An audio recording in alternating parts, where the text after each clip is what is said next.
Welcome to Insatiable, the podcast where we discuss the intersection of food, psychology, and culture. I'm your host, Ali Shapiro, an integrated health coach, 32-year and counting cancer survivor, and have radically healed my relationship with food and my body. And for the past 17 years, I've been working with clients individually, in group programs, and in company settings to do the same. Welcome.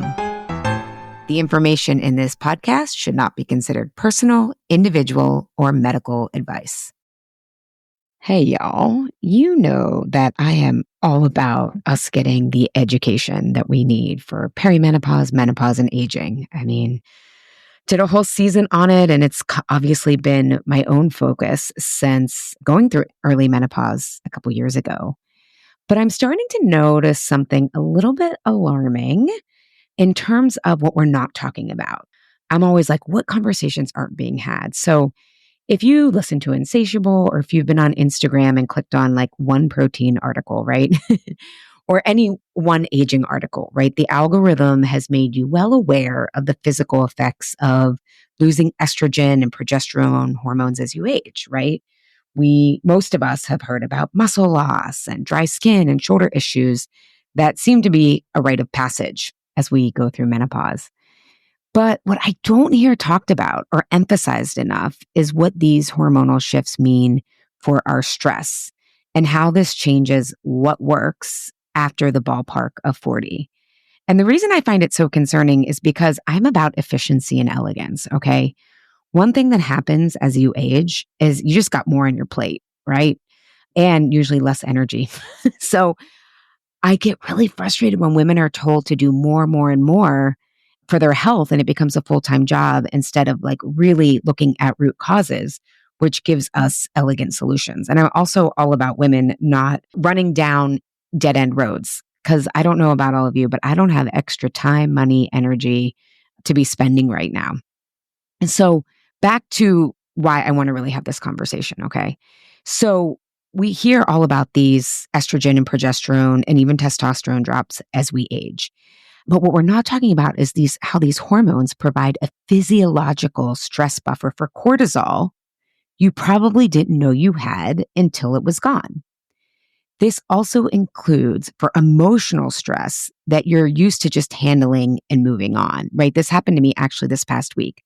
So I love my life. It's a full plate. There's a lot of big stressors in there. Not all stress is bad, but I got a lot going on, okay? Which most of you do too. I'm not the exception to the rule.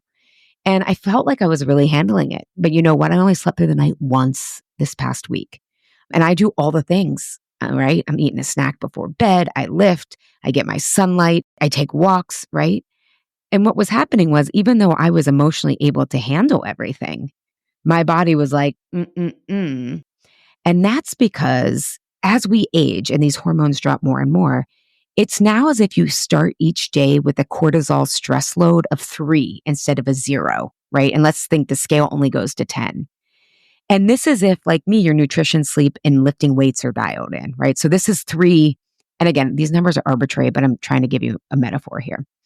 Now, if they aren't dialed in, it's like starting at 5 or more, with cortisol now being your dominant hormone instead of estrogen and progesterone, right? So by now, all your hustling, including around drastic food and exercise changes, because the body doesn't like extremes. So if you're doing keto for menopause for 3 weeks, and then it's like, oh, or you start getting to the gym and then your kid gets sick, right? Or, there's other things that pop up, which is going to happen. It doesn't mean you have to do the same thing all the time. That's not what consistency is about. But I'm just saying these extremes that we used to do and not really feel effects for actually leads to more exhaustion, anxiety, and overall irritability. And what do you actually need for consistency with your health and weight loss goals, or to actually enjoy being healthy? You need energy, optimism, and patience. So if you are in your wisdom era, right, with more emotional resilience, which we hopefully are as we age, it doesn't matter, because your body is like, I'm #unimpressed, like my body was last week. It's like, yeah, but Ali, okay, you got stuff handled, you got stuff figured out, and you just don't have a stress buffer anymore. So cortisol is your dominant hormone. It's up a lot higher when you go to sleep, and you're going to wake up in the middle of the night. So how that translates is to beyond health, right? And beyond food and exercise is the feeling of getting everything off your to-do list and making it all happen hits very different. So here's what no one is telling you about your stress in your late 30s and beyond. The stress that causes you to eat when you aren't hungry is a double whammy, okay? Now, I want to share a few stories of real women I've worked with so you understand this isn't just theoretical, and perhaps these sound familiar to you. And again, all names have changed. So my client, Sarah actually enjoyed eating healthfully. She was a health coach, but by 3 p.m., after back-to-back clients and then doing the hard work of building a business, she'd be reaching for chocolate trail mix that would give her just enough energy to power through the rest of the day. And then at night, she'd enjoy Hershey's milk chocolate. And she'd be like, Allie, it's not even dark chocolate or organic, right? Telling herself, I deserve this, while beating herself up for not walking her dog. What Sarah didn't realize was that her body was desperately signaling for something, not the trail mix or chocolate, but a moment to breathe, to rest, to replenish her depleted energy reserves after giving so much to everyone else. And that same overworking was contributing to her early 4 a.m. wake up. So she'd sleep all through the night until 4 a.m., which wasn't enough sleep, but you couldn't go back to sleep. And this would create a vicious cycle of exhaustion and ensuing hunger and cravings that come from not enough sleep. Then we had Eliza. Eliza found herself constantly checking and rechecking restaurant menus before social outings, trying to pre-plan exactly what she'd order. Despite her planning, she'd often end up telling herself, I want what I want, F it, and order what everyone else was ordering, and then spend the rest of the evening beating herself up. What Eliza didn't see was how the unpredictability of social situations, if the conversation would flow, and would she have to be the one to keep it going, or if she'd say the right funny things, really weighed on her. Food decisions that matched her friends became a way to create a sense of connection when she felt distance between them, or feeling separate or isolated in some way. And many people feel this way around other people. So then there's Jen's story. Jen suddenly found her once rock-solid health routine slipping. She couldn't understand what was happening, including how she suddenly had concerning blood work and felt depressed. The only difference was she felt more and more burnt out with the career she had successfully built for herself, especially with all the changes it was undergoing.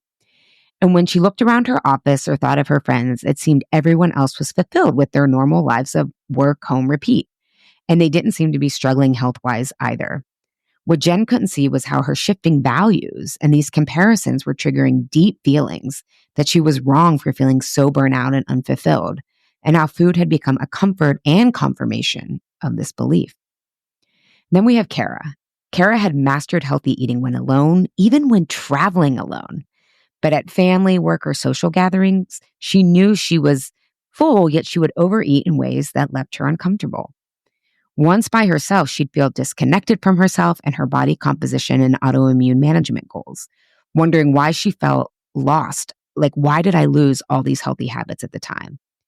What Kara couldn't recognize was how her food choices shifted when her sense of belonging felt threatened, how eating differently than others created a painful feeling of separation she couldn't articulate, okay? So these glimpses reveal a profound truth. Your food struggles have little to do with food at all. They are pointing to deeper emotional needs that aren't being met, right? We talk about separating the signal from the noise. The noise is food noise. I got to work on the 10 tips for social eating. I have to work on the tips for nighttime eating. No, they're all signaling to the same stuff. Needs for rest, connection, self-acceptance, and feeling supported. When these needs go unaddressed, food becomes the most accessible way to feel momentarily better, okay? And now in your late 30s and beyond, you're probably feeling much worse afterwards, even beyond the brutal self-judgment. So several of my clients are sober. However, if you used to drink, you could tell that drinking hits different as you get older. So does our food choices. No different, right? And why is this? This goes back to the toll emotional stress places on your body, or said in a different way, how your psychology influences your physiology. What's happening is all that emotional stress And now the overeating registers more in your body, complements of declining estrogen and progesterone.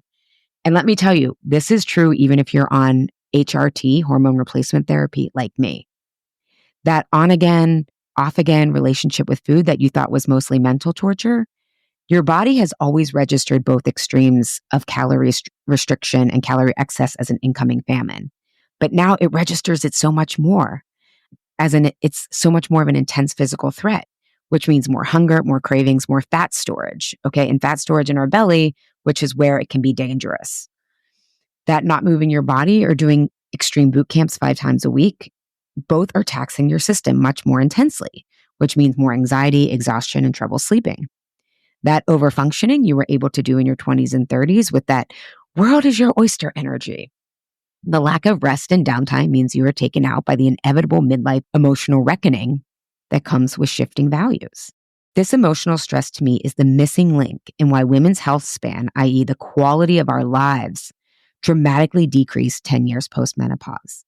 Yes, it's part hormonal, but it's also that your 40s and 50s are when you're sandwiched between aging parents and raising kids. Ask me how I know.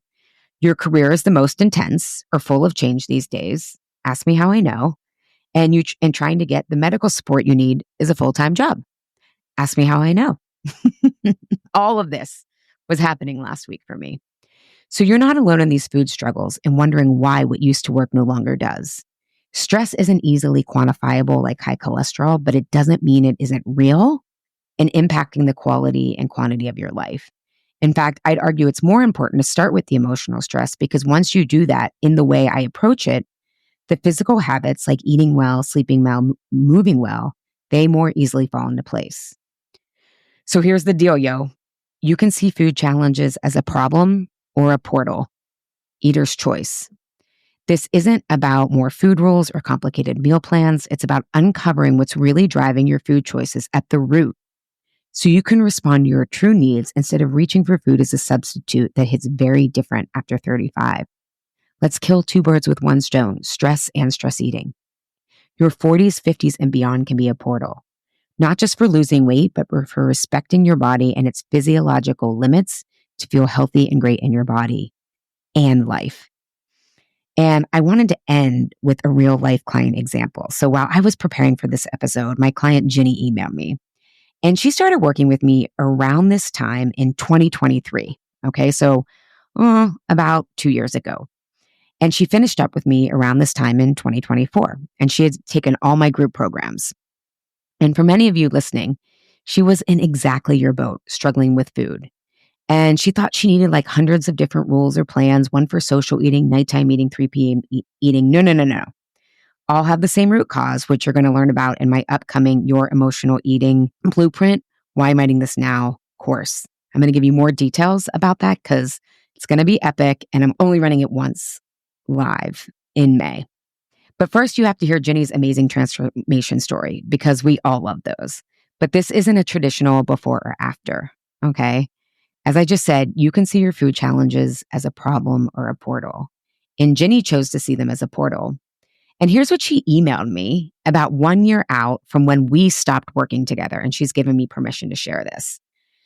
She wrote, I wanted to give you a few updates on where I am in life because I can pretty much trace all of this back to the work I did with you. I still work my full-time job. Nothing has changed as far as that's concerned. But the big change is that I've taken control of my free time and by extension, my life. I joined the Flower Guild at church and our local museum. I'm taking on more responsibility in the choir I sing with, and I've taken a part-time job. I have a friend who manages 2 fabric and interior design stores in the area.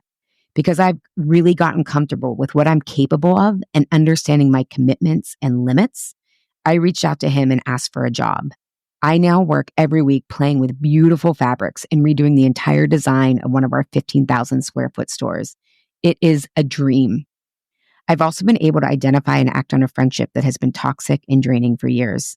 I found the strength to put my foot down with her and walk away for a cool down while I determine if this relationship is worth the anxiety it creates. These are honestly things I never would have conceived of 2 years ago. I wouldn't have even seen where a part-time job would have been possible.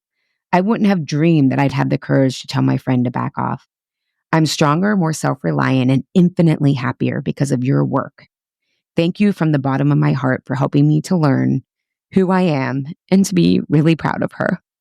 I get so emotional because I want more women to feel this about whatever their lives are. So I got this email and at first I cried. I'm so happy for her. And then I slept on it and I thought, okay, but if I share this, I'm going to ask her to share it. People are going to want to know, okay, this is amazing. And what about the food? So I called her up and we chatted about it. She's like the second person I've chatted on the phone with in the past 5 years. So I said, Ginny, what about the food? And she's like, well, the food noise, all of it is gone. All of it is gone. I don't have that 3 p.m. Oh, I need a snack. Should I have a snack? Shouldn't I have a snack? In social situations, I don't have the food noise of, oh, just go with the flow, all that kind of stuff. Should I be eating this? Should I not? She said she feels better physically, feels better and in her skin and who she is. Okay. She said right now she does have a busy period and she's like kind of eating a kind bar for lunch instead of like a proper lunch. But she said, I have no guilt about it because I understand that this is just my life. And she said, the big thing is she has no, this food is good, this food is bad. Like I just don't have that anymore. Right. I just eat. And she's like, was out to LA to visit my sister and I knew I was going to eat kind of crappy for a little bit while I was out there, but I didn't care. She's like, I came back. I didn't think like, oh, I was off, I was on. And she's like, I just back to eating healthy. And she told me what her dinner was. I think it was like, she's like just tonight I had like a turkey burger, black beans and like some veggies or something. And I said, oh my God, Ginny, your goal was to want to eat healthy. And she was like, and I'm like, I guess that's what you're doing. And she's like, oh my God, yes. Like I have reached and exceeded my goal. And I said, do you think it's fair to say you do that about 80% of the time, want to eat healthy now? And she's like, yes, 80-20, definitely. And then she said the other thing that has just been totally revolutionary is that in social situations, not only doesn't she not overeat or feel self-conscious about whatever she wants to eat, whether it's healthy or, unhealthy, but her drinking and eating have both improved. And she realized both of those she was using, for certain reasons. And we're going to get more into that in the Why Am I Eating This Now emotional eating blueprint. Like, what is that really, right? Maybe on the surface, we said, oh, I want this. I really want this, or chuck it, F it. But what's really going on underneath it? So those are some of the highlights. But I mean, that is pretty incredible, to hear that happened. And that can happen for you as well. Okay. This is a proven framework in my work.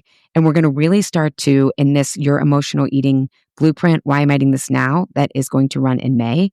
We're really going to get you to understand the root problem so that you can have more simplicity, more results. Because I don't want you going down the same wrong route, wasting time, putting a lot of effort in for very little results. That's just not the era that we're in right now. No more. Life is asking us to look at root causes in our personal lives, collective lives. But again, this all started with the very first step in my work, which I do with all my clients, which is understanding the root issue. If you want to really get on the right path and maybe in a year and a half from now, be like where Ginny is, but with your own life, right? Join me for this wonderful, gentle reset, your emotional eating blueprint. Why am I eating this now? It's going to run for 4 weeks in May. If you've fallen off the self-care bus this year because it's been a wild one, let me support you to just get back on taking care of yourself. I really want women to feel great and proud of themselves now more than ever. And y'all, it's only $97. And if you sign up for my email list, which you can in the show notes, you're going to get a special savings. Okay. This is the only time I am running this live. So you get to teach with me live and get your questions answered. So I hope you'll join me. And regardless if you decide to take the next step with me or anyone else, I want you to really wrap your head around why it's so important to address your stress. It sets the stage for healthy aging, eating in alignment with your goals, and will give you less to do to be healthy, not more, or think you need 10 different rules for eating healthy in all different situations. It's just a waste of time. Okay?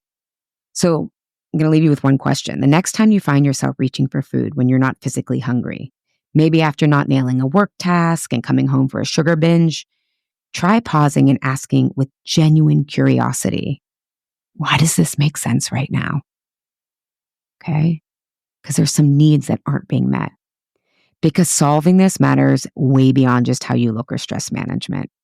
It's about taking much more of the lead around your stress and stressed eating to taste the freedom of feeling great in your body and life. Okay. Women, we do really good things when we're healthy. We do really great things when we feel great in our body. And we need you. Okay. We need all hands on deck right now. Okay. So I hope if you feel the call, you come join us. It's going to be so much fun. And you can sign up for my newsletter in the show notes, and you will be the first to hear about those savings. All right. I hope this was helpful. I hope you remember that you can see your eating as a problem or a portal. Eater's choice. I hope here in midlife, you see it as a portal because so much awaits for you.